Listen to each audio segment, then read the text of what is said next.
Taman Hutan Kota Langsa menjadi salah satu destinasi wisata yang kerap dikunjungi saat liburan. Taman hutan ini menawarkan pemandangan alam yang memukau dengan berbagai jenis pohon dan satwa. Banyak wisatawan yang datang untuk menikmati keindahan alam, berfoto, serta mengikuti kegiatan edukasi mengenai pentingnya hutan dalam menjaga keseimbangan ekosistem. Direktur Utama PT Pekola Kota Langsa, Muhammad Nur menyebutkan, peningkatan jumlah pengunjung di tempat wisata ini selama musim liburan kali ini sangat signifikan, sampai 5 hingga 6 kali lipat dari hari biasa. Pihaknya sangat senang melihat antusiasme wisatawan yang datang dari berbagai daerah termasuk dari Sumatera Utara.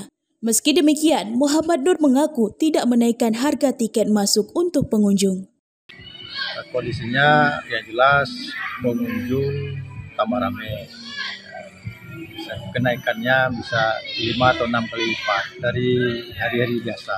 Sementara itu, salah seorang pengunjung, Aminah, menyebutkan dirinya rutin ke hutan lindung ini guna membawa anaknya yang sedang liburan sekolah untuk sekedar refreshing. Dirinya mengaku rutin mengunjungi hutan lindung karena selain menawarkan pesona alam yang menenangkan, satwa yang beragam juga dapat memberikan edukasi budaya bagi pengunjung yang hadir. Liburan membawa keluarga, nenek juga liburan jalan-jalan ya kan.